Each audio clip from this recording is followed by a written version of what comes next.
Americans to think, but if we could get more and more Americans to think about growing with the United States, we will have far than enough money to invest in this infrastructure. But as the governor was talking about, the need for electrons is growing every day. Some of these, if we're going to be the leader in technology, which we are, if we are going to be the leader in AI, which we presently are, it's just going to require trillions of dollars of investments. And if we don't invest in it, China will be the global leader of this. And so to me, it's not whether, this is a must. And if you think about how that translates, it translates into a more dynamic economy. We need the United States economy to grow at over 2%. We need the U.S. economy to grow at 3%, especially with the growing deficits the federal government has. And so much of this money, not just the private, is going to be coming from the private sector, from savings accounts, from pension accounts, from insurance companies, on and on and on. The whole world is in need of improving the infrastructure. All right. If you didn't get what he said, basically saying you, the people, the Babylonians, the modern day Babylonians, what you call yourselves Americans, are going to pay to be enslaved, going to pay to push AI and be enslaved to AI, whether you like it or not. First, I want to give all praises to Yahweh, Ba'Hashem, Yahushai, Ba'Hashem, Rakakadash. Double honors to the apostles and elders of Great Millstone. Salutations to all the brothers and the few sisters out there. Unto the like foreigners from the seed of Abraham, Isaac, and Jacob, Shalom in Hebrew, which means peace. So you can hear the diabolical, masterful plan of the elites is to have the people participate into their own enslavement as they have done in the past, and unbeknownst unto the people of the things that they have been doing. And every single last one of us, because that's included us, because we didn't know no better until the Lord woke us up, participated in our own enslavement, taking away our God-given rights to these bumbling idiots and giving them all the rights to have over us. But the difference is, like the scripture says, well, in this world that we live in, either you're going to serve Yahweh Ba'Shem Yahushai, the God of Israel, if you're an Israelite from the seed of Abraham, Isaac, and Jacob, which are your Negroes, Latinos, and Native Americans, or you're going to be enslaved to Satan. I mean, it doesn't get, it narrows down to that. We have come to that conclusion because the simple fact people fail to understand and will never grasp the present danger that they are in. They give you a solution to something that you did not need. Everything that we have today is unnecessary. It's just extra. And that unnecessary extra has driven many people in this world, well, here in Babylon, to allow these people, a handful of people, to really take full control.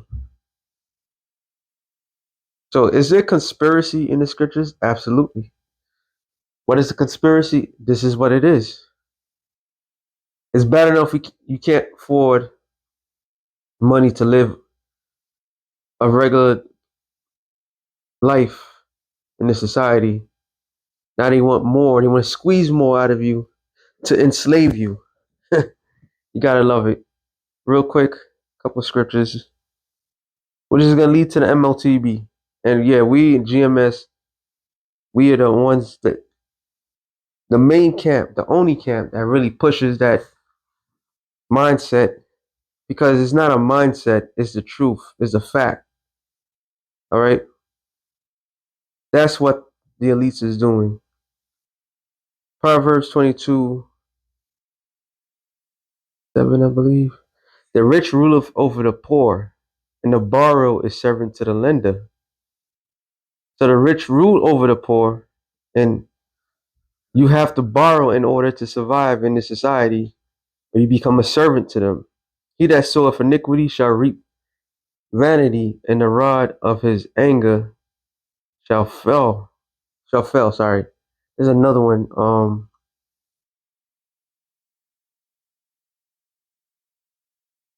Let me see. Precept that. Another one. Is it 22:16, I believe? He that oppressed the poor to increase his riches, and he that giveth there it is. Salaki, that's the one I was looking for. But that one was good too.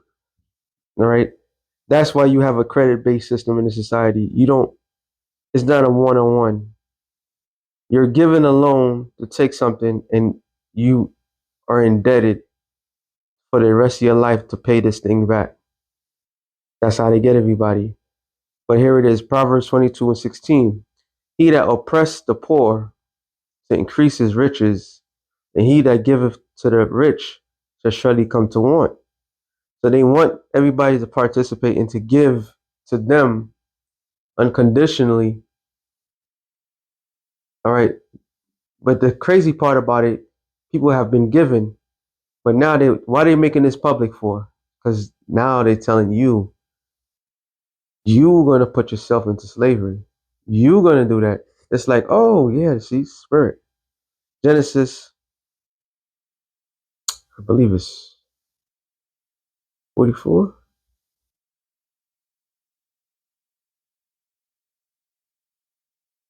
Genesis, let me see, Slakia. Was it? No, I'm saying Genesis 43. And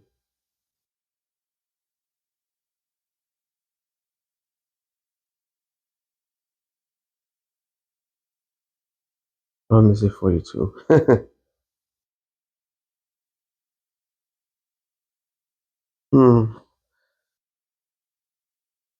It's coming to me.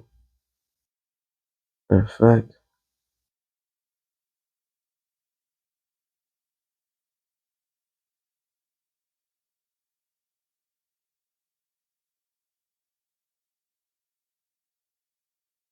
Got the dream.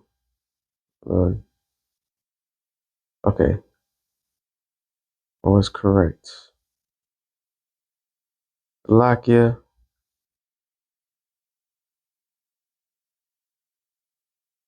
Bing, bing, bing, bing. No.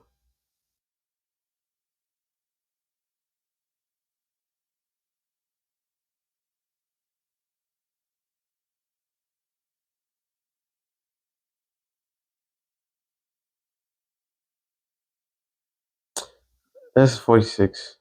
Let's see something. 46 and about. No. All right, let me just type it in. Slakia. I know exactly what I was looking for. Money.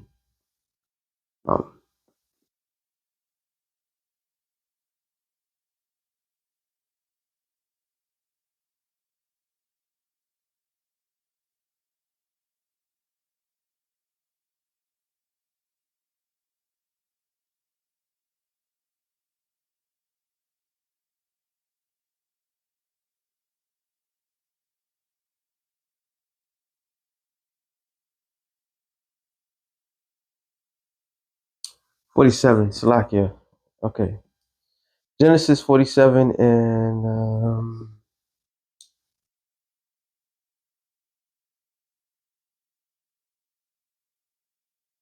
14 on down. Genesis 47 and 14. It says, and Joseph gathered up all the money that was found in the land of Egypt and the land of Canaan for corn, which they bought, and Joseph brought the money into Pharaoh's house. So there was what was the form of money? Form of money was not paper, if I were notes. Money back then was coin and silver, gold, silver. All right, that was a form of money. It says, and when the money failed, so the system failed, they couldn't exchange, they couldn't do what they had to do in the land of Egypt, in the land of Canaan. All the Egyptians came unto Joseph and said, give us bread, for we should, for we, sorry, for why should we in thy presence, for that money faileth? And Joseph said, give your cattle, and I will give you for your cattle if money fail. And they brought the cattle unto Joseph, and Joseph gave them bread in exchange for horses, and for flocks, and for cattle of the herds, and for the asses. And he fed them with bread for all the cattle for that year. So that was the exchange, right? So this is what made Egypt a mighty kingdom, all right? And it says, when the year was ended, they came unto him the second year and said unto him, we will not hide it from our Lord, how that our money is spent. My Lord also have also our herds of our cattle. There is not aught left in thy sight of my Lord, but our bodies and our lands. So they couldn't give nothing else. Money failed, and cattle, which is a real resource, they didn't have because they gave it up. So they said, look, we'll put our bodies in our land, which all the things that they were given to Joseph to for Egypt overall was real resources, real substance. So we are in that stead right now when the average person is going to be willing to give whatever it takes in order to maintain that current life that they have. This is the setup of the ultimate um, enslavement. The fourth industrial revolution is right there, and they're using the same strategy that Joseph did, and Joseph didn't do it maliciously. Joseph did it because the spirit of the Lord was on him. Then this is what made Egypt a powerful empire. So here it is. That's proven that they believe that they will rule again. A second uh, um renaissance is on their way. A second rebirth, and that proves that right there. Because why would they offer up something so vital, so important that would keep them enslaved forever? And this is how exactly how Esau is playing it.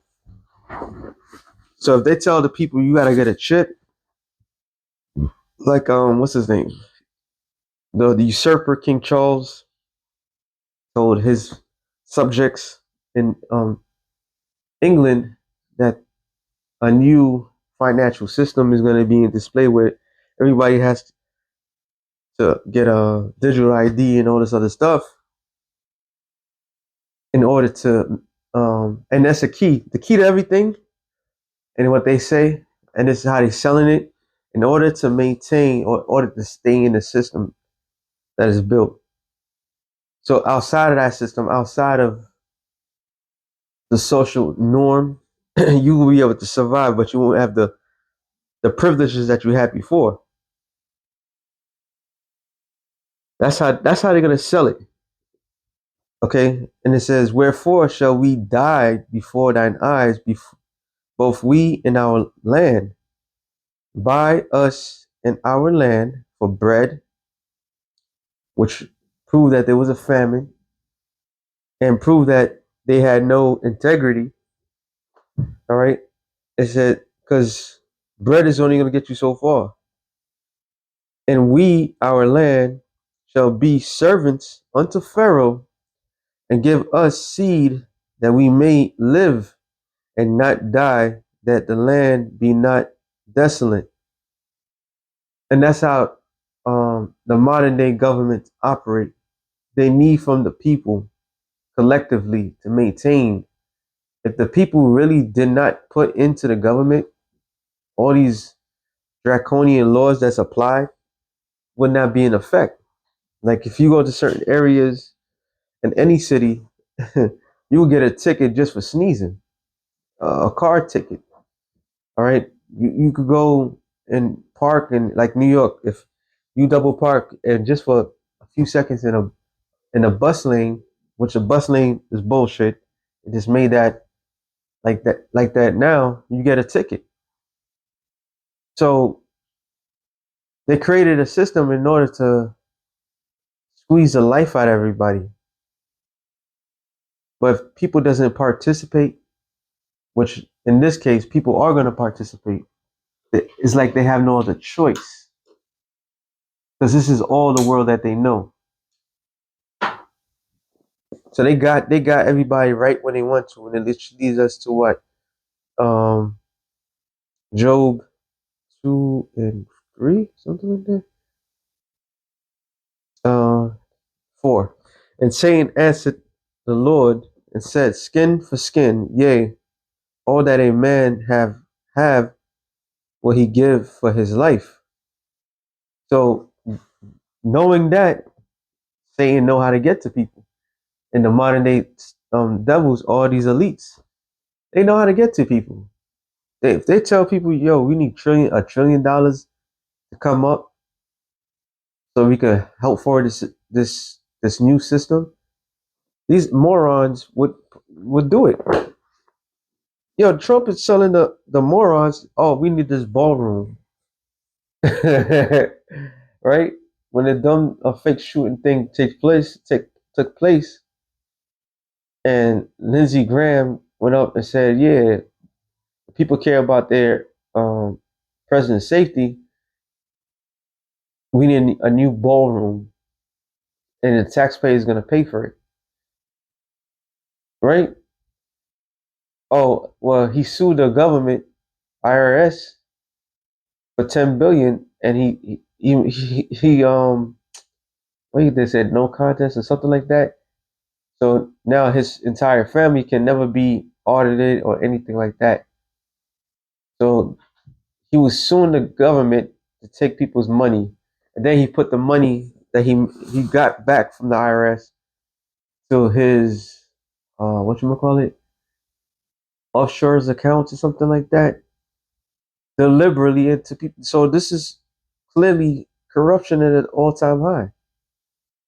They got people right where they want them because the people believe in what they've been given, and what they've been given is carnal things, and people do whatever it takes to maintain that carnal life. That's when that RFID microchip come being in full effect, a lot of people are gonna fold under pressure because they want to be a part of this world. Revelation 3:14 and 3:10, because thou hast kept the word of my mouth, and I will also keep thee from the hour of temptation, which shall come upon all the world to try them that dwell upon the earth. And this is exactly how everything's going to be led. So now they're telling us, the world, everybody in Babylon, that we need money in order to keep this, to build this uh, um, digital enslavement system, because that's what it is. And you want to do it, because if we don't do it, China is going to take over. So they got people right where they want them. Those morons that believe in capitalism. While all this stuff is happening, there's a lot of people that was millionaires are becoming billionaires overnight. Overnight, and they're not spending a fucking dime. And they got right people right where they want them. The hour of temptation is right. It's getting more and more clearer. Okay? And this is why we need to get the fuck out of there. We really need to get out of here because Esau is literally having people enslaved themselves. The elect is good. You know why the elect is good? Because they don't give a damn about this world. This world is gonna burn. Revelations 12 and 11 it says, and they overcame him by the blood of the Lamb. So when the Lord shed his blood, he didn't shed his blood just for any ordinary people on the planet Earth. He shed his blood for his fellow Israelites, by mainly the elect, and gave the elect something that when the hour of temptation comes about, they will overcome. It says, and by the word of their testimony, meaning everything that they've been through, the buildup that they've been in their personal lives, they will have the victory over this beast system, right? And they love not their lives unto death. So when somebody don't care about the current present world, Satan don't have power over them. The world don't have no power over them. And all these people, all these wars you're participating in, unbeknownst to you, that's on you. You know, you wanted to keep the American empire. You believe that, but they tell you that the American empire is falling apart. You gotta maintain that while you get ripped off. That's on you. Okay, that's on you. Because at the end of the day, the, the elites, they don't give a damn about nobody. They all see people as cattle. The same thing I just read about in Genesis, the 47th chapter, how they give up their cattle, they give up all their goods. Well, guess what? You, average person in their sight, are nothing but cattle.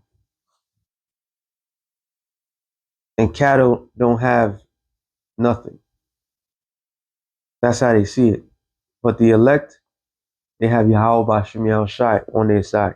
So with that being said, we'll say real quick to the spirit. Shalom to the elect of the nation of Israel. Shalom.